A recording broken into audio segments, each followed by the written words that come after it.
Advances in biotechnology were helping people improve their physical and mental abilities to an amazing degree.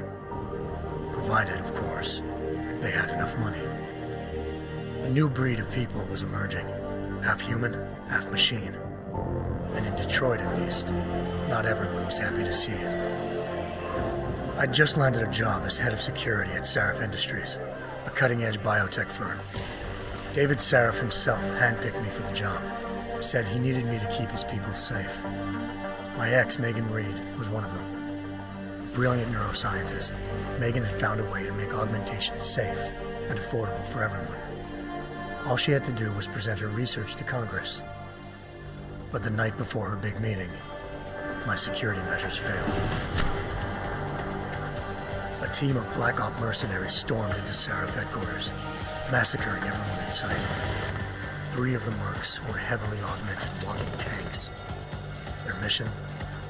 Take out Megan and her team. I tried to stop them, but their leader tossed me to a plate glass wall.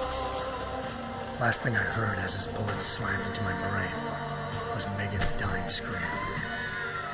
I should have died with her. Only I didn't. High-end military-grade enhancements saved my life. The best augmentation Sarif's money could buy. It took me half a year to get a feel for it. Should have taken longer. But 6 months into my recovery, Sarif Industries was attacked again. This time, by a radical group of pro-human purists. Violent, militant, and fanatically opposed to human augmentation. They claimed to be members of Humanity Front, a non-profit organization that wanted the UN to limit biotechnology research. The thugs broke into Sarif's factory and found machinists working overtime on a top-secret military augment called the Typhoon. Sarif sent me to retrieve it, and when I did, I found one of the so-called purists next to it, wired with cerebral implants, trying to download its classified specs. Obviously, something more was going on. The AUG killed himself before I could question him. Sarif ordered me to dig deeper, so with the help of Frank Pritchard, Sarif's head of cybersecurity, I did. Turns out a second hacker had been controlling the AUG's actions from somewhere off-site. Pritchard and I tracked his signal to a secret FEMA internment camp in Detroit. The Black Op mercenaries were there.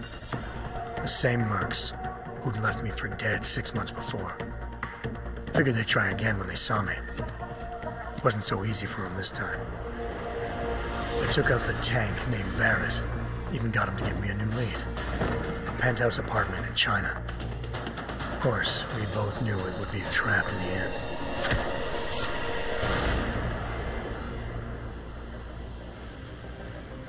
Hengsha Island, China. Home to a city so crowded, they had to build a second city on top of it. Trying to find clues in Hengsha wouldn't be easy. Lucky for me, I wasn't alone. Farida Malik, Sarif Industries' ace pilot, had lived in Hengsha before. A good person to have on your side. She knew enough about the place to get me around. Malik dropped me in the lower city, close to the penthouse Barrett had told me about. Bell Tower Associates, a private security firm under contract to the Chinese government, had agents tossing the suite when I arrived. Just not for the reason I'd been expecting. Turns out the man who lived there was a criminal hacker named Van Bruggen.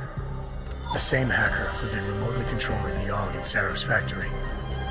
Van Bruggen's panicked decision to force the man to commit suicide had been a mistake. Now his mercenary partners were gunning for him, and I needed to find him before they did. Locating Van Bruggen meant playing nice with the Triads, Hengsha's organized crime lords. They had the hacker holed up inside a low-rent capsule hotel. By the time I found him, Van Bruggen had no qualms giving up the woman who hired him. Zhao Yunru, president of the Taiyang Medical Corporation. According to Van Bruggen, Zhao wanted to monopolize the augmentation industry and had hired Black Op mercenaries to destabilize her competition. Sarif Industries was at the top of her list. To prove this, I needed to get inside TYM and grab a surveillance hologram off a server. I suspected Van Bruggen was hiding something when he told me this, but nothing could have prepared me for what I saw. Megan wasn't dead. She and her 4 best researchers had been kidnapped, spirited away somewhere while their kidnappers made it look like they were dead. Desperate to learn more, I confronted Zhao in her penthouse. She claimed to be a pawn in a bigger plan, and hinted at a group so powerful it controlled global interests at a whim. Then she slipped into a panic room and hit the alarm, forcing me to make a very quick exit. I figured Zhao was lying, but part of her confession made sense. David Seraph had been worried about his people. So worried, he'd required all of them to have subdermal locator devices surgically implanted. The GPLs would have been broadcasting the day of the attack. With Zhao said a single call to Picus, the world's leader in global 24-hour satellite news, I turned those signals off. I needed to fly to Picus headquarters in Montreal if I wanted to learn more.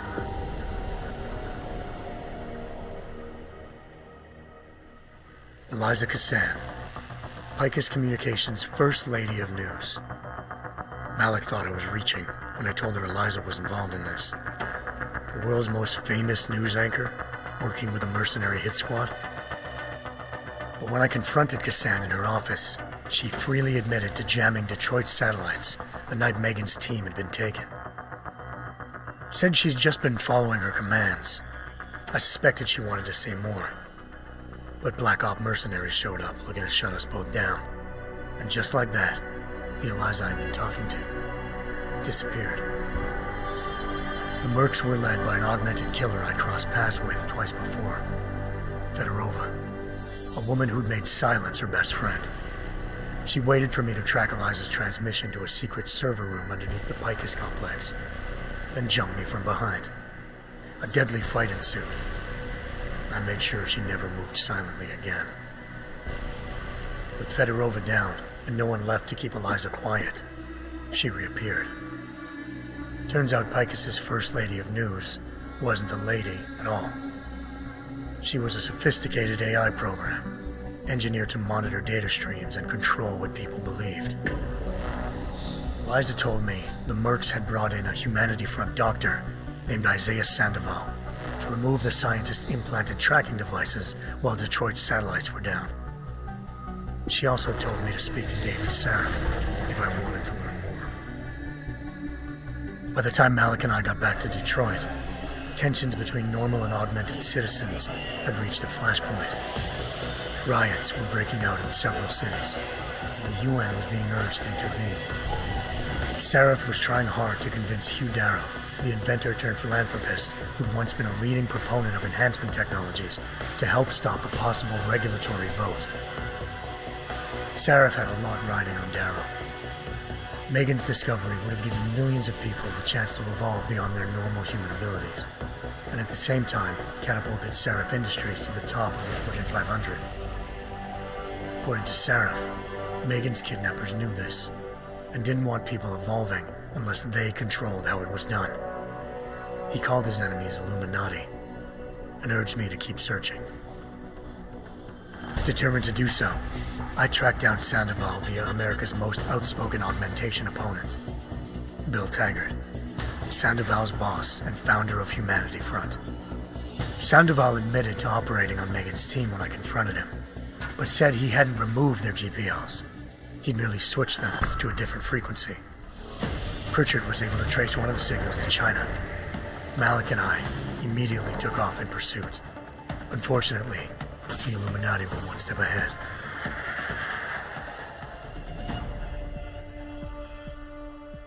Ambushed. Shot out of the sky by Bell Tower Associates, seconds after entering Hengsha's airspace. Malik's piloting skills saved me. After a tense and bitter struggle, I escaped into Lower Hengsha. The tracking signal I was following led straight to the Triads, or more specifically, to the augmented arm of Tong Si-hung, leader of a gang of augmentation harvesters. Tong said they'd taken the arm off a corpse, which Bell Tower had left at their door, meaning at least one of Seraph's scientists was dead. Maybe not the rest of them, though. Tong pointed me to a port used for human trafficking and helped me slip aboard a bell tower ship. We were sailing to Rifleman Bank Station, a military base in the South China Sea. Bell Tower was holding kidnapped civilians as prisoners there, and using them to perfect the Hyron project, a human-computer interface that left most of its test subjects dead. My search for Megan would have ended then, if not for a mysterious ally named Quinn. In exchange for my help exposing Bell Tower, he slipped me aboard a second ship headed to Singapore and an Illuminati-run biotech facility called Omega Ranch. 3 of Seraph's scientists were there, forced by their captors to create a technology capable of remotely shutting down augmented abilities. Thanks to an emergency recall notice issued by the World Health Organization, millions of people all over the world already had the biochip installed. With the help of the scientists, I tracked Megan to a private section of the ranch. There, I ran into Yaron Namir, the walking tank who'd put a bullet in my brain the first time we met. He'd teamed up with Zhao and was hoping to catch me off guard. Their little ambush didn't work. I found Megan in a suite belonging to Hugh Darrow, the billionaire philanthropist who'd Seraph had called on for help. Darrow had convinced her to go along with the biochip plan by promising to sabotage the tech. As she was explaining this, Darrow appeared in a global broadcast, telling the world that augmentations would be the death of mankind. Then he activated the biochips to prove his point. All over the world, augmented people flew into a killing frenzy. Darrow had betrayed everyone, and it was up to me to set things right. To do it, I had to reach Panchaea, a massive installation in the Arctic Ocean. As I raced through corridors built by an all-augmented workforce, I saw death and destruction firsthand. By the time I shut down Darrow's broadcast, I knew the damage he'd done. Still, humanity's future remained unclear. How would the world react to this sabotage? Would people ever regain their faith in augmentations again? What would be the Illuminati's next move? Only time could give us the answers.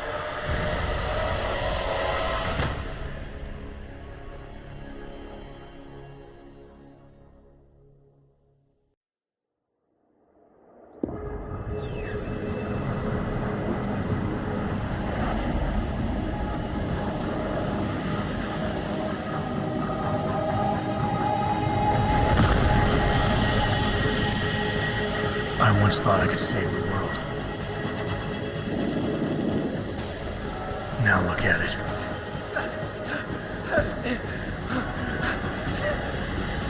In yet another augmented terror attack, 251 passengers aboard Sister Airlines Flight 451 were killed when an augmented passenger broke into the plane's cockpit and ruthlessly butchered its flight crew.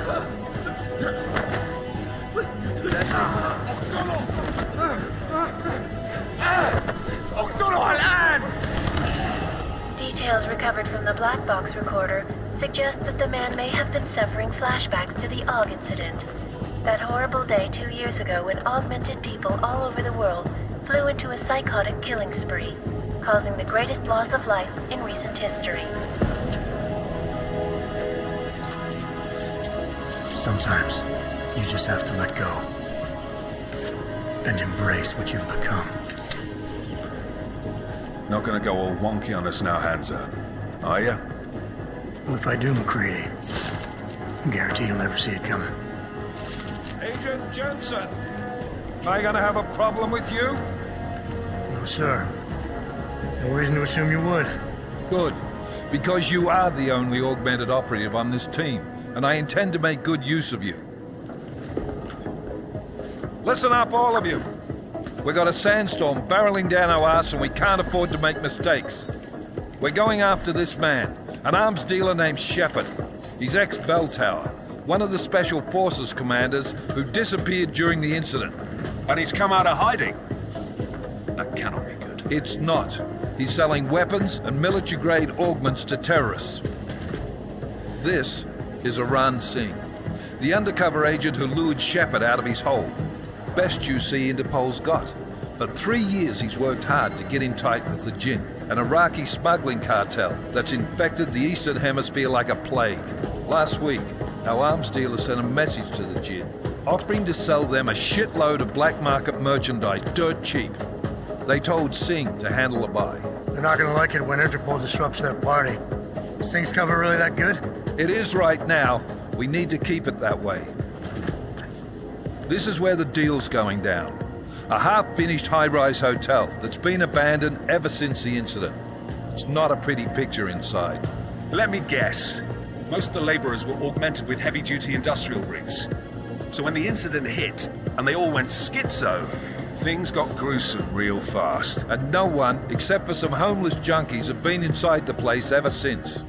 So what's the plan, Director? Singh's meeting Shepard on the ground floor, inside the hotel's main atrium. He sent the bulk of his Jinn crew to the penthouse levels to secure a vantage point. I want McCready's team to take up positions overlooking the atrium and make the arrest. Jensen, you're going in solo from the roof. My objectives? Keep the Jinn from joining the party. As far as we can tell, only one route connects the atrium to the penthouse level, a halfway decent elevator shaft. Here. I want you to block access to it. Fine. Just cut me loose. Do you plan on relying solely on your ultimates for this one? I'd recommend taking a little hardware, just to be sure.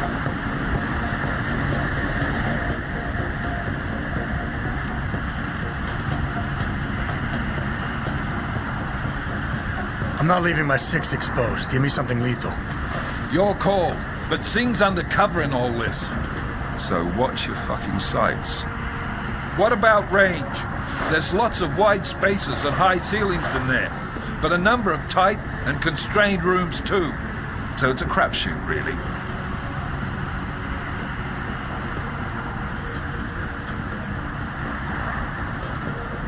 Never was one to play the odds. Give me something I can use up close. You got it. One last thing, Jensen. Singh said the Jinn are using some sort of portable Wi-Fi device to boost communications. He's got a better chance of maintaining cover if you disable it. I'll keep an eye out for it. But aren't we on the clock here? You said there's a sandstorm moving in.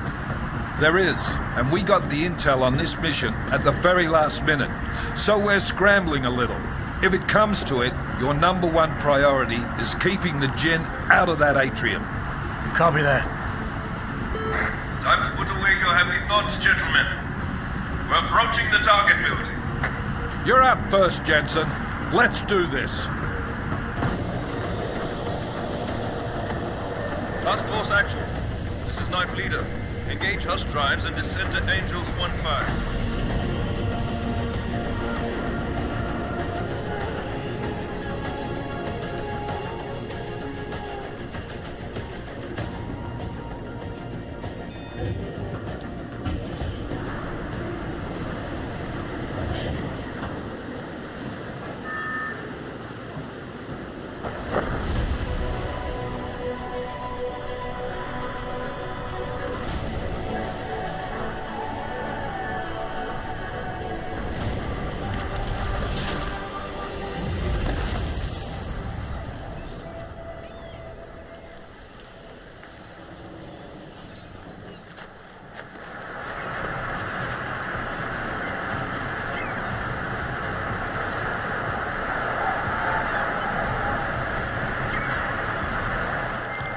Team leader, this is Jensen. I'm on the roof. Solid copy. Move into the building.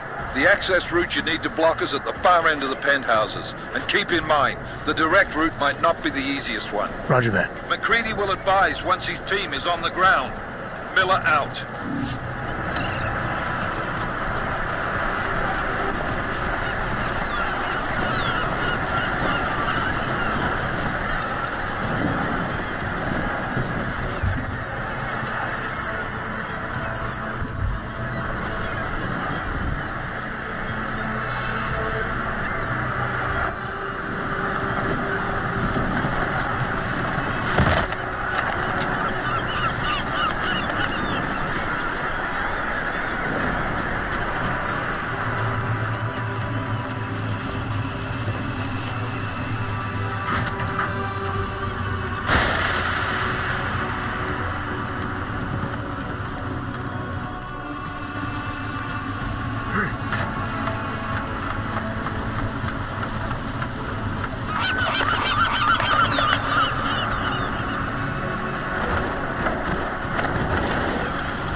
Jensen, we're moving through... Oh, fuck! What's wrong? The Gin have got a few Jennies up and running. Gonna have to hack keypads. Should enjoy it, McCready. They have colors and shapes. Just remember, red means bad. Fuck you.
Anomaly detected. Trace program initiated.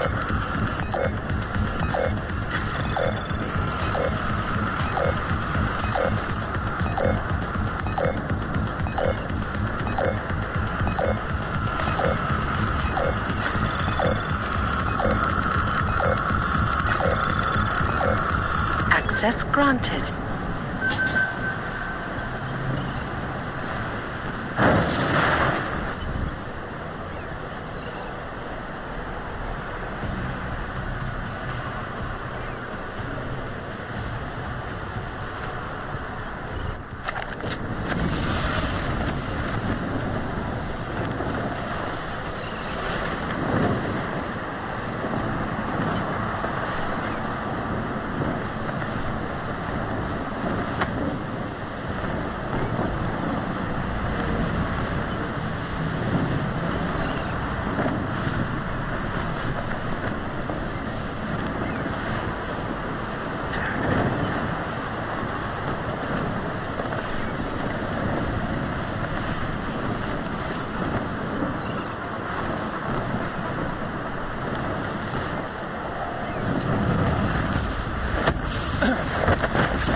احنا ما بدنا احد تاني يحط هذه العملية في خطر قبل ما يصل تاجر الأسلحة. I'll do another sweep in the area, just to make sure. اعلمني إذا أي شيء بين.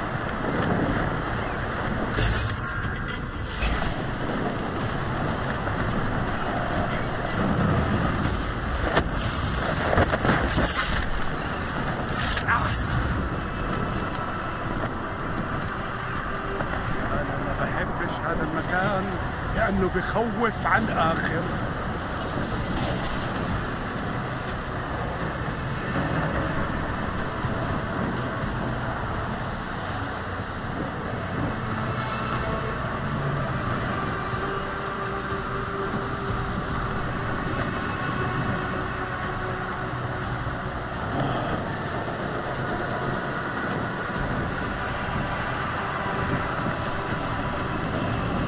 كأنها صارت أدفى. مش قادر استنى إني أطلع من هان.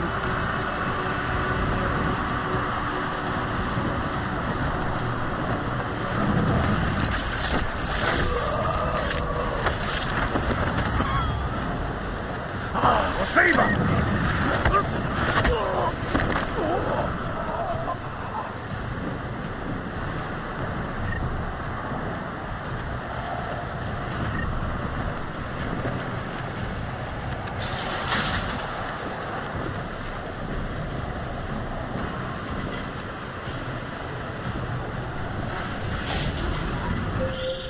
Jensen, Mac, listen up. Doppler shows that sandstorm's moving in fast. It's big, and it's gonna hit us hard. God, I hate the fucking desert. Confirm visual? I can. Time is not on our side. Copy that. Solid copy.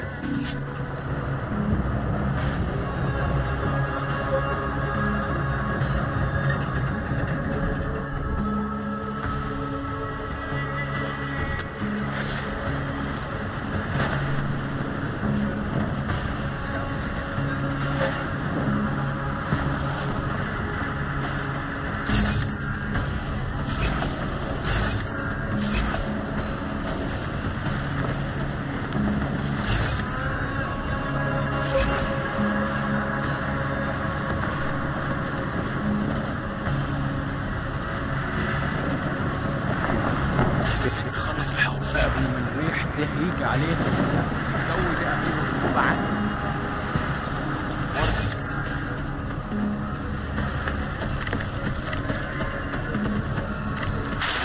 في تخفيضات؟ ايه ده؟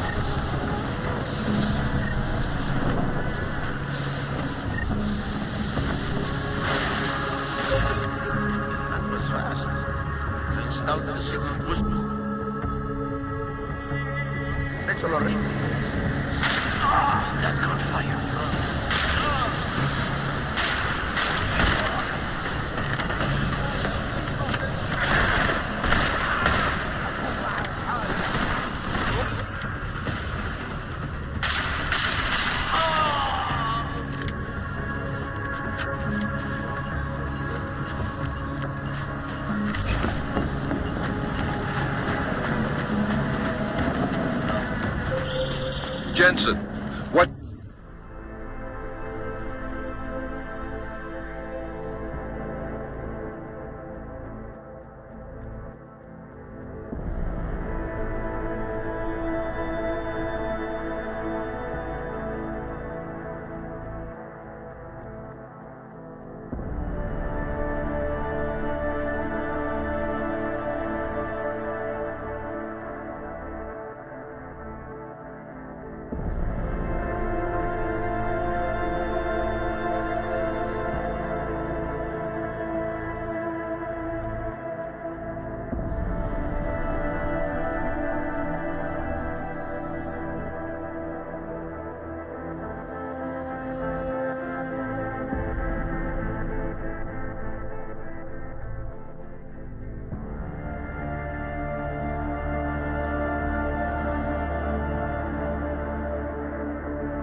20. Working my way through the penthouses. Remember to keep an eye out for the Jinn's communications booster. If you can, disable it. Roger that.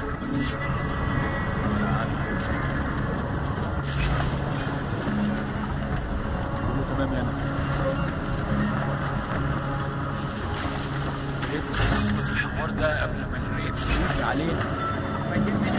كل اللي عاوزوه اننا نخرج من هنا.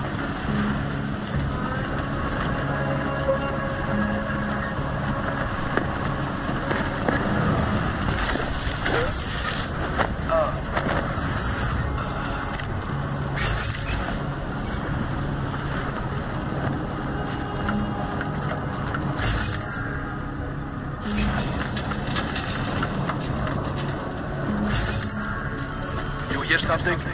انت متأكد انتوا اللي قتلوه.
بقيت تخاف من الدم ولا ايه؟